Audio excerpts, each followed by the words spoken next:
All right, I am here with Dave Hemink, who is the CEO of Velosity in Forest Lake, Minnesota, and he's been serving the company as CEO since 2021.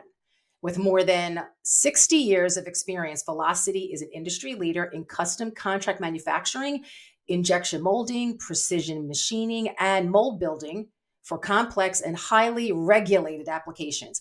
And it has an integrated team of over 600 employees.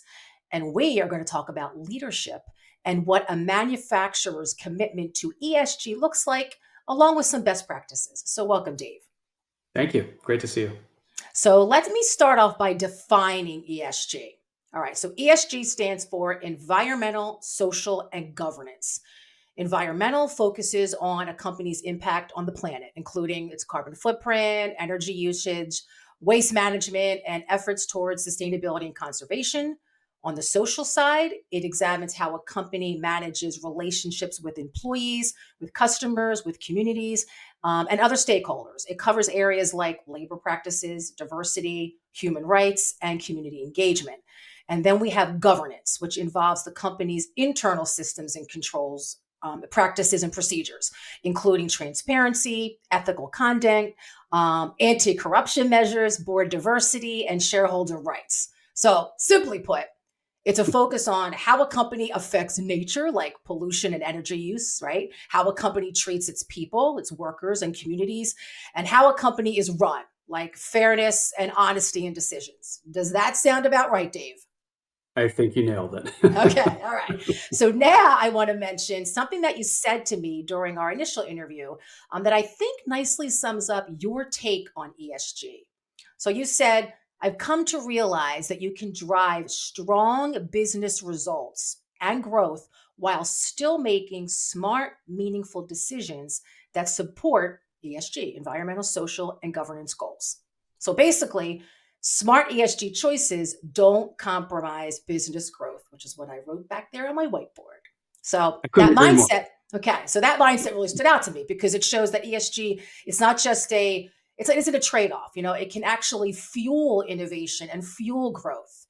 And from what I've learned about you and I've heard from you so far, you and your team are genuinely like fired up about sustainability. So I have to ask, what have you done to get employees excited and involved in these ESG efforts? So basically, how did you get their buy-in? Well, it starts with the small things. It's what people are able to impact in their workstation or in their engagement with management or what have you. So it's those things where you really start building, a lot of interest. So if an employee says, I have an idea, as an example, to reduce waste on a given machine if we do X, Y, and Z, you have to be engaged with that. You have to listen to them and empowering those individuals to be self-directed. And that notion of self-directed ESG, I think, is critically important, where it's not management foisting upon the business big, audacious goals and all of this. It's really somebody that can tangibly share an idea and then see it brought to light. And that's where you build the commitment.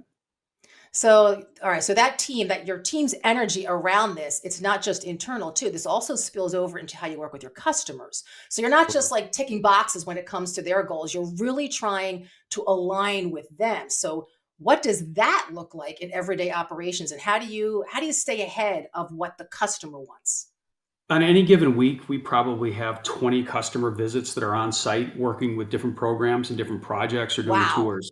So it's very, very tangible when we take our customers out on the floor to see their parts being built, and we show them how we're capturing waste from that part, or we're showing how we protect our workers with guards or other safety measures that are taken into consideration. So they see it. It's very tangible. I mean, it's not just something we talk about.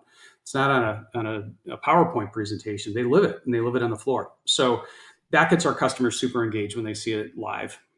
So that kind of alignment really builds trust too. And I can imagine it's opening doors. So one thing that stood out to me was your EcoVadis certification. So first, Absolutely. what is that and what is involved in getting that? Yeah, EcoVadis is a third-party organization that rates and guides companies on their sustainability efforts, ESG. So it's not a given. It's not something you pay to buy and just get this award, you have to submit a lot of documentation with regards to how our company is governed and the different aspects that they require. It also changes every year. It's not like they have a checklist of 100 things and you just do the checklist and then you get the certification. It changes every year based on the mix of customers or a mix of companies that they have going after the EcoVadis certification. So the bar always gets raised, which can be great in one sense. It can be frustrating in another because you think you're doing really well, but the denominator of companies and what those companies are doing to impact ESG changes every single year. So it really tunes you into being really, really smart with regards to how you tackle ESG. And then EcoVadis will give you certification based on your performance. But that certification is recognized globally. EcoVadis is from France, and it is a global certification group that is widely recognized as one of the strongest in the world. Who from the company, who in Velocity, is it a team? Is it a person? Who's responsible for that? It's a team. Yep. So we have it spread across the organization and across all segments of our business. So, from the gathering of the data, that everybody in the company is responsible for the inputs and ensuring we do the right things to get the outputs that matter. So when we provide that documentation, it's recognized. Okay, so going through that process, how has that changed how you work with your customers? Yeah. And have you landed any new business having that? We have absolutely landed business, so I can share that right out of the gates that it's not seen as something that we have to do. We want to do it, and the reason why, because it resonates with our customers. It reduces a barrier instantaneously with customers that they see we have that certification. They know we are held to a very high degree of accountability on ESG, and that typically aligns with their own goals. So they don't have to ask us about that. They know we've got the certification. They know we're doing well, and it just eliminates that barrier of entry as far as them working with us. So So, well worth it then. Well worth the time. oh, absolutely, yeah, no question. All right. So clearly you are backing up those ESG goals with real Mhm. actionable, real action. And Yeah. sometimes that even means investing in smarter systems. You did mention to me that your shop has a cool setup that recycles all of its cutting oils. Can you Hmm. explain how that works and Sure. what made it worth the investment? So we manufacture precision machine parts, very small metal parts that are used in the medical device business. And that starts with a round stock, bar stock. It's like a dowel of metal and it's fed into a machine. And most of that material is removed to then leave the part that we create. In removing all of that excess metal, you have to capture that. And we use cutting oil to manage friction and other parts of the manufacturing process. So there's a lot of waste. There's oil waste, and then there's the material itself that's not going to be used in the part.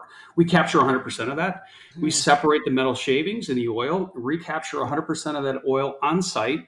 That's then reprocessed and then piped right back into the floor instantaneously. So last year, we saved 33,000 pounds of metal shavings and over 5,000 gallons of oil that we did not have to purchase and then put back into the environment because we were able Wow. to reclaim that. So it's significant, and That then you think about is. all the downstream impact of that, not just the 33,000 and the 5,000 gallons, but you think about less shipping costs because you're not shipping oil and metal in the same container. There's Yep. less risk. There's less transportation costs. There's less risk to those employees and the recycling and reclamation centers because they don't have to deal with heavy 55-gallon drums of material. That's just not the way it works. So it really has a downstream effect as well versus just our on-site recapturing and reclamation goals. But it really is pretty neat when you think about the overall impact. It is. That's a great takeaway for people listening Yeah, to this, right? it's really cool. Yeah, All right, let's move to the people side of ESG. So,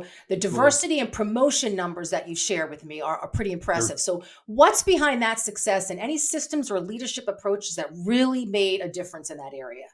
Yeah, when I got to the organization, it was pretty clear that we needed to spend more time on looking at male and female promotions, as an example. So this past year, 47% of overall promotions in the company were females, which was fantastic. Wow. We had 35% of our promotions were from groups that were underrepresented. So I mean, these are really great figures, but we got there because we took more of a granular approach. We trained all of our leadership and all of our team members on affirmative action and what it meant, and understanding that we have opportunities to promote people based on merit, but merit exists in all parts of the business. We just have to really find people that are excited to be promoted, want to be promoted, and put the training programs and the knowledge transfer and skill enhancement programs in place to give people that opportunity. Now you look at where we are, almost 50% of our promotions are women, which is fantastic. It And is. that's the way it should be, right? I mean, that's the Right. way our customer base looks like, and that's the way our community looks. So, Yeah. we have to be reflective and representative of the communities and our customer bases that we work with. So that's an example. We've hired different recruiting firms that have focus on underrepresented groups and being purposeful where we're spending our recruiting dollars. We have choices. Well, we're going to partner with organizations that can help us manage to a better balance in our organization versus what we had before. I So like those what are you a I like couple what you things. said, to match the community. That's what I think a lot of manufacturers, that needs to change, right? Because the new face of manufacturing is not what it traditionally was, but it's work. It's work to make that Mhm. happen and happen in the right way. So Absolutely. congrats for that. Well, thanks. We're not there yet, but we're Yeah. we're making some good strides. Yeah. All right. So you mentioned that ESG, which is not surprising, it's a process and you are still learning as you go. So, as a manufacturing leader, what have been your biggest takeaways or changes in thinking so far in this process? Well, I alluded to it earlier that it doesn't need to be the huge, big initiatives that I think a lot of time get put up in lights. It's the little continuous improvement opportunities that we can make. So, as an example, we had to make some changes on some HVAC equipment this year. Rather than just taking the lowest cost of the acquisition of that unit, we asked some different questions. We asked, how could we reduce energy consumption, and we purchased units that had 45% less energy, as an example. So it's a 3-minute extra conversation on an HVAC unit as an example, but we asked different questions. It cost us a little bit more in the acquisition, but in the long term, it was far, far more economical for us. But again, we had people that were at the forefront of that decision that were asking different questions than they asked 2 years ago, as an Mm. example. So it's just a behavior. It's putting different filters on RFQs. It's different filters on making decisions. It's different filters on suppliers that we use and asking them what their ESG programs are like and auditing them real time to make sure we're partnering with people that have a good compass, North Star, if you will, on ESG. And we make those decisions all the time to work with people that align better with who we are. So it's the little things that add up to some really significant change. And it sounds like your culture and the people are key to this, because and it's not just buy-in. Like you've actually created a culture where it seems like it's natural for them to look at things differently and to see Right. opportunities to make things better. That's exactly it. Yeah. Once you make the change, you don't go back. And it's not because you've just made the change. You realize you can do it. Yeah. It goes back to, I think sometimes companies and leaders look at ESG as an expense, or it's diverting attention or resources.